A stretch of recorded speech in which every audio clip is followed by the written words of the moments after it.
आकाशवाणी का ये अहमदाबाद बड़ोदरा केंद्र है। प्रस्तुत है कार्यक्रम हिंदी जगत। प्रस्तुति दीपशिखा दुर्गा पाल की।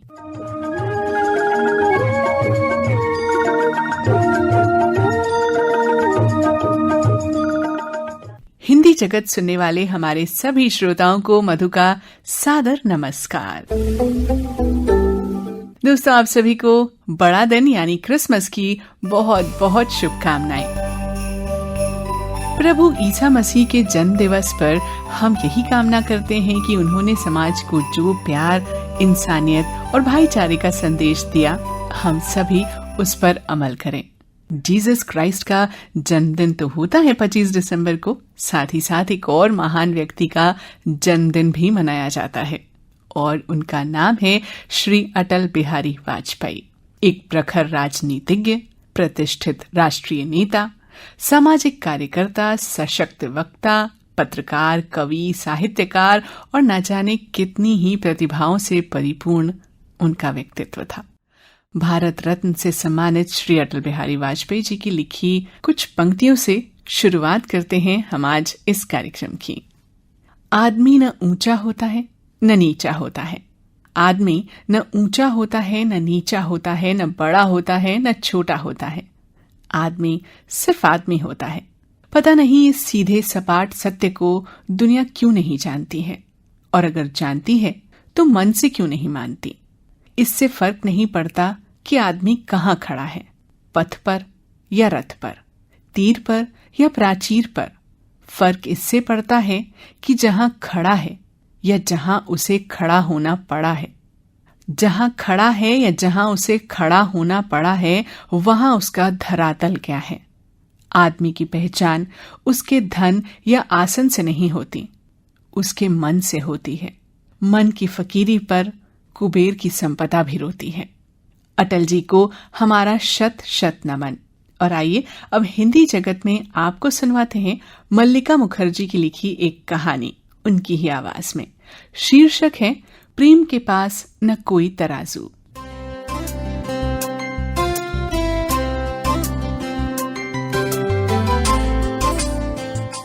आज 25 दिसंबर, क्रिसमस का दिन। सालों से इस दिन को बड़े उत्साह से मनाती आ रही सोफिया डिसूजा के मन में अब कोई उत्साह नहीं जागता। सोफिया ब्रायन डिसूजा की पत्नी है, अमीर घराने से ताल्लुक रखती हैं। मिस्टर डिसूजा का थाने में बड़ा कारोबार है। पिछले 8 सालों से सोफिया क्रिसमस के दिन चर्च में जाकर अपनी इकलौती बेटी सारा और दामाद डेविड की सलामती के लिए चुपचाप प्रार्थना करती आ रही हैं। प्रार्थना में उनका विश्वास तब खो गया जब पिछले साल 30 साल के युवा दामाद डेविड का निधन हो गया और इस साल 27 साल की बेटी सारा का भी निधन हो गया। आज फिर वे चर्च आई हैं। चर्च में शांति है, लेकिन सोफिया के दिल में यादों का सैलाब उमड़ा है। पिता ब्रायन ने अपनी प्यारी इकलौती बेटी का नाम सारा इसलिए रखा था कि इसका अर्थ राजकुमारी होता है। जैसा नाम वैसे ही सुंदर और स्मार्ट बेटी थी सारा। वह न केवल पढ़ाई में तेज थी, बल्कि गीत संगीत में भी उतनी ही माहिर थी। पापा ने बचपन से ही उसकी संगीत शिक्षा का प्रबंध भी कर दिया था। मधुर आवाज की स्वामिनी सारा को अक्सर आकाशवाणी मुंबई से संगीत से जुड़े कार्यक्रमों में गाने के लिए निमंत्रण मिलता था। जब सारा को मुंबई के ग्रांट मेडिकल कॉलेज में दाखिला मिला तो मिस्टर डिसूजा ने अपनी बेटी के लिए हॉस्टल में रहने की व्यवस्था कर दी। भले ही वह मेडिकल की छात्रा थी, लेकिन उसका पहला प्यार संगीत था। इस बार जब सारा को आकाशवाणी मुंबई से निमंत्रण मिला तो उसकी मुलाकात गिटार वादक डेविड से हुई। डेविड ग्रेजुएट था। संगीत में रुचि के कारण वह अपनी किस्मत आजमाने के लिए महाराष्ट्र के एक छोटे से गांव से अपने बूढ़े पिता को छोड़कर मुंबई आया था। बोरीवली में अकेला ही रहता था और एक साधारण सी नौकरी भी कर रहा था। गीत में संगत देने वाले इस युवक ने सारा का मन मोह लिया। दोनों हकीकत से ज्यादा कल्पनाओं में जीने लगे। सारा को डर था कि भले ही जाति या धर्म की कोई समस्या नहीं थी, लेकिन वह एक अमीर परिवार की बेटी थी। एक साधारण परिवार के युवक डेविड को उसके पिता कभी स्वीकार नहीं करेंगे। इसी डर से उसने डेविड को मना लिया और दोस्तों की मदद से चुपचाप चर्च में शादी कर ली। उसके मन में कहीं न कहीं ये उम्मीद थी कि उसके पिता डेविड को आखिरकार अपना ही लेंगे। ब्रायन डिसूजा को जब ये खबर मिली, उन पर मानो आसमान टूट पड़ा। उन्होंने कभी सोचा ही नहीं था कि बेटी को उच्च शिक्षा दिलाने का निर्णय समाज में उनकी बदनामी का कारण बनेगा। समाज की नजरों में उनकी बेटी ने उन्हें धोखा दिया था। सारा के लिए अपने माता पिता के घर जाने के सारे रास्ते हमेशा के लिए बंद हो गए। धर्मनिष्ठ पत्नी सोफिया जानती थी कि परिवार में उन्हें अपने विचार व्यक्त करने की स्वतंत्रता नहीं है। फिर भी वे पति ब्रायन डिसूजा को बताना चाहती थी कि बाइबल में प्यार का एक प्रमुख घटक स्वतंत्रता है। ईसाई धर्म में प्यार को सभी सामाजिक और धार्मिक बाधाओं से परे माना जाता है। वे अपनी बेटी को क्षमा कर दे और डेविड को दामाद के रूप में स्वीकार कर ले। चाहने से कहाँ कुछ होने वाला था। उधर सारा का खूबसूरत जिंदगी का सपना धीरे धीरे टूट रहा था। फिर भी वह बोरीवली के उस छोटे से किराए के फ्लैट में डेविड के साथ खुश रहने की कोशिश करती रही। इसी दौरान सारा एक बेटे की मां भी बनी। उसकी पढ़ाई छूट गई थी। मुंबई जैसे शहर में डेविड की साधारण नौकरी और आकाशवाणी से मिलने वाली छोटी सी रकम पर तीनों का गुजारा नहीं हो सकता था। जब बेटा इरविन 5 साल का हुआ, तब डेविड को टीबी हो गई।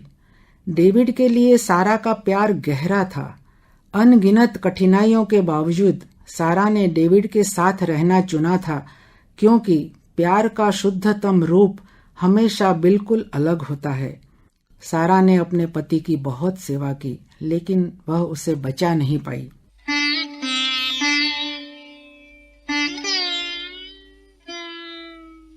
अपने नाबालिग बेटे के साथ सारा इस दुनिया में बिल्कुल अकेली हो गई थी। सिर्फ मरियम बुआ के घर उसका आना जाना था, जो बोरीवली में उसके फ्लैट से कुछ ही दूरी पर रहती थी। दामाद डेविड की मौत की खबर सुनकर मरियम सारा से मिलने आई थी।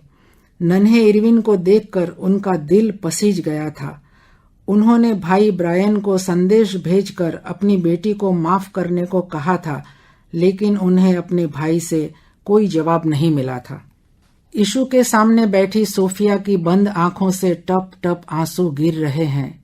वे सोच रही है, उम्र के नाजुक मोड़ पर सारा ने जो कदम उठाया था, उसके केंद्र में प्रेम ही तो था। पति ब्रायन क्यों नहीं समझ पाए? बेटी सारा का जीवन इस कदर मिट्टी में मिल गया और वे देखती रह गई। आगे की कहानी तो और भी दर्दनाक थी। सारा के पास स्थायी रोजगार का कोई साधन नहीं था। उसे अपने घर के पास चलने वाली एक संगीत कक्षा में बच्चों को संगीत सिखाने का काम मिला। कुछ दिनों बाद सारा की तबीयत भी बिगड़ने लगी।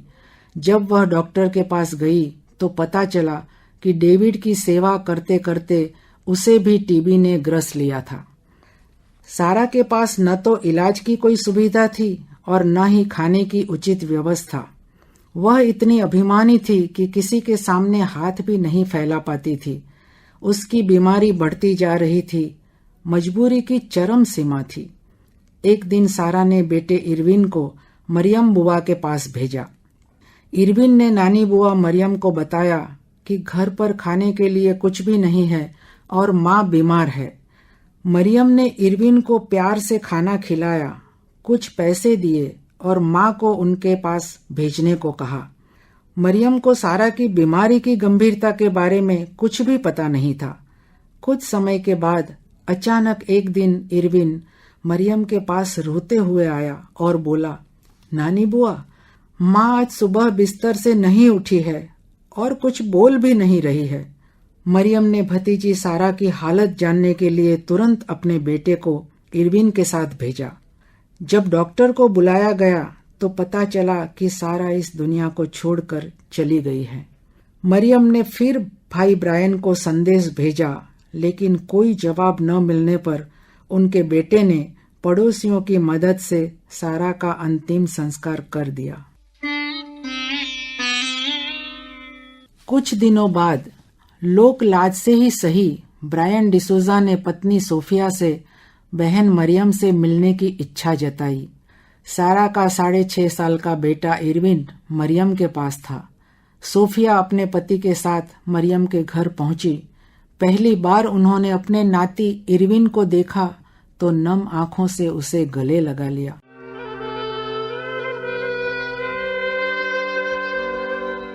उनका दिल ये सोचकर रो रहा था कि एक पिता ने अपनी प्यारी बेटी को समाज के डर से नारकीय जीवन दे दिया था। शाम को जब दोनों थाने के लिए अपनी कार में सवार हो रहे थे, मरियम ने भाई ब्रायन से सारा के बेटे इरविन को अपने साथ ले जाने का अनुरोध किया। ब्रायन ने सख्ती से जवाब दिया, बहन, अगर तुम चाहो तो इस बच्चे को अनाथालय भेज सकती हो। मैं इसे अपने साथ नहीं ले जा सकता। जिस दिन मेरी बेटी ने अपनी मर्जी से शादी की थी, वह मेरे लिए मर चुकी थी। सोफिया सोच रही थी, क्या एक पिता इतना बेरहम हो सकता है? अचानक वे कार से उतरी, इरविन का हाथ पकड़कर उसे कार में बैठा लिया। अपने 28 साल के विवाहित जीवन में पहली बार सोफिया ने अपने पति ब्रायन को दिखा दिया था कि उन्हें भी पारिवारिक निर्णय लेने का अधिकार है। उनकी प्रार्थना आखिरकार प्रभु यीशु तक पहुंच गई थी। ब्रायन ने उन्हें नहीं रोका। प्रभु यीशु को धन्यवाद देने के बाद जब वे चर्च से बाहर आई तो उन्हें पता चला कि उनके पति ब्रायन चर्च के कन्फेशन बॉक्स में गए हैं। उन्हें समझते देर नहीं लगी कि आज ब्रायन अपनी बेटी के साथ किए अन्याय के लिए प्रीस्ट के पास माफी मांगने गए हैं। सोफिया फिर मन ही मन प्रभु यीशु से प्रार्थना करने लगी कि वे उनके पति ब्रायन को माफ कर दें। उन्होंने अपनी प्रार्थना में एक लाइन और जोड़ी, इस दुनिया में प्रेम हमेशा सलामत रहे।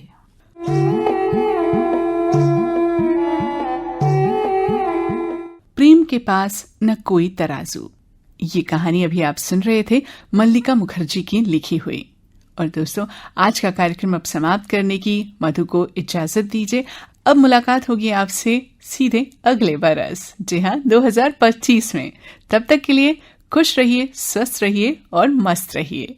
नमस्कार।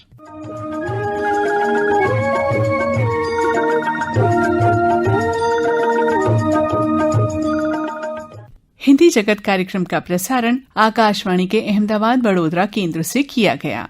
प्रस्तुति दीपशिखा दुर्गा पाल की।